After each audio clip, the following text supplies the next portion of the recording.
Your team is building AI agents, but nobody wants to be the person who greenlights an agent that fails in front of customers. Let's look at how we can make sure that doesn't happen. Context AI is a validation layer for AI agents. It generates real-world test scenarios with AI, runs them against your agent, and shows you exactly where it breaks. No SDK, no instrumentation, just confidence before going live. This is what we see when we sign up for the first time. Here is the onboarding screen. We start by putting in our name. Next, we'll be testing a ContextQA GTM agent. Let's name it. Context AI supports platforms such as Agentforce, AWS Bedrock, custom HTTP, and more. In this case, we select AWS Bedrock. We just need to put in our credentials. Now we feed Context AI everything it needs to understand your agent. Documentation, use cases, edge cases, knowledge base articles, whatever you've got. Think of it like onboarding a new QA engineer. The more context they have about what the agent's supposed to do, the better they are at finding where it doesn't. You don't need to be careful about formatting here. PDFs, docs, internal wikis, even a bullet point spec works. Let's upload an agent overview doc and see what it does with it. The platform will automatically first generate customer personas based on the documentation we uploaded.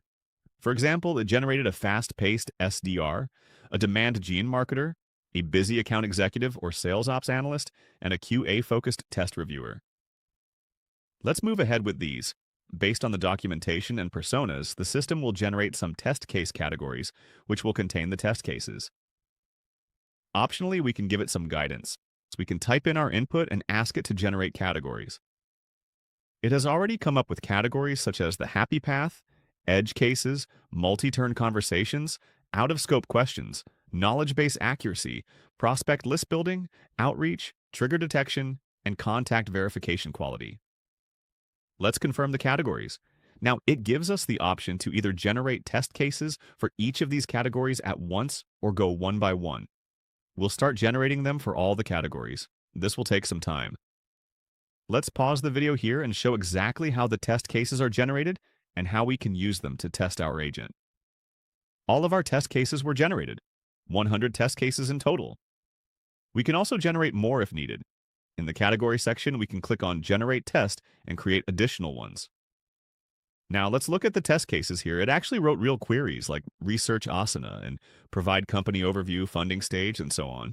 There are also multi-turn test cases where our test system will test the agents across conversations, as you can see with 3 inputs here. It also generates the expected outcomes, which can be judged either by AI as a judge like LLMs or by deterministic judges. Deterministic evals can be judged by code-based systems, rejects, or similar methods. Then it generated evaluations based on which each test case will be evaluated, such as intent recognition, groundedness, safety and toxicity, knowledge base answer accuracy, response latency, and more. We went ahead and did a new run after selecting our agent, and here are the results. So, with only a 5% pass rate, only 9 cases passed and 114 cases failed, which means our agent is nowhere near production ready. We can see how many tool calls our agent made, how many tokens were consumed during this run, and it also generated a report for each evaluation category.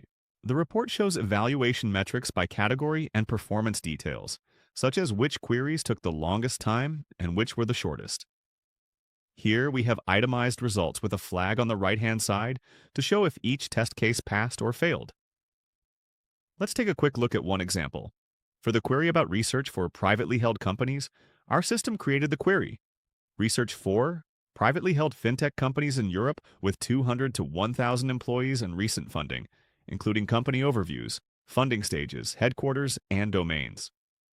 The agent responded with an actual list, but it failed to narrow it down in the second question. Because of this, the LLM judges marked it as failed. Task completion also failed, and the response relevance mostly failed as well. Now, we can also generate a PDF report for this. If we go to download PDF, it will present us with a full report that can be shared with stakeholders. If we go back to the runs, we can create a new run, select our agent, and choose the standard evaluation. We can also decide how many judges we want for the evaluation and set our pass threshold. In the last run, we set it at 75%. If we want, we can do multiple runs of the same test suite with a number of repetitions to measure if there is any drift between runs and actually verify determinism here. We also have the option for red teaming, where we can put our agent against adversarial attacks to find vulnerabilities.